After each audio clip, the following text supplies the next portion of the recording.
Hollande et l'État s'allient pour le Conseil européen de juin. François Hollande, le nouveau chef du gouvernement italien Enrico Letta, ont dit mercredi qu'il ferait front commun pour obtenir d'ici au sommet européen de Bruxelles de juin des avancées concrètes sur la construction de l'union bancaire.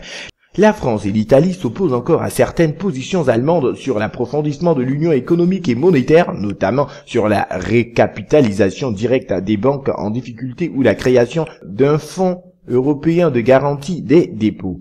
Après avoir obtenu la confiance du Parlement italien, Enrico Letta a entamé mardi à Berlin une tournée européenne qui doit le conduire jeudi à Bruxelles afin d'obtenir un soutien à sa volonté de relancer la croissance en Europe et dans son pays.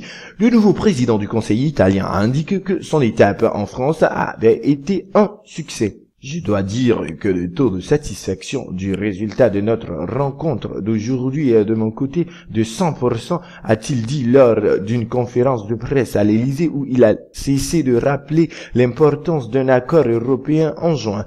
L'interrogé sur son entretien mardi avec la chancelière Angela Merkel, Enrico Letta a démenti toute volonté de créer un axe Paris-Rome au détriment de l'Allemagne, tenant de l'orthodoxie économique sur le continent. Je partage la même relation amicale avec François qu'avec Madame Merkel, a dit en français le leader italien qui a insisté sur l'urgence d'avancer sur le front de l'union bancaire tout en respectant les objectifs budgétaires.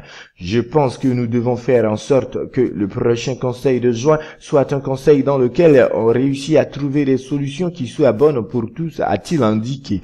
François Hollande a de son côté refuté toute velléité d'affrontement avec le gouvernement allemand, prenant soin de désavouer les voix qui, au sein du Parti socialiste français, ont fait d'Angela Merkel le bouc émissaire des difficultés économiques de la France et de l'Europe. Le président français a néanmoins mis indirectement la pression sur la chancelière. Pour relancer la croissance, nous devons baisser les taux d'intérêt des pays qui ont des charges trop élevées et assurer de la liquidité pour les petites et moyennes entreprises. Cela passe par l'union bancaire, a-t-il insisté.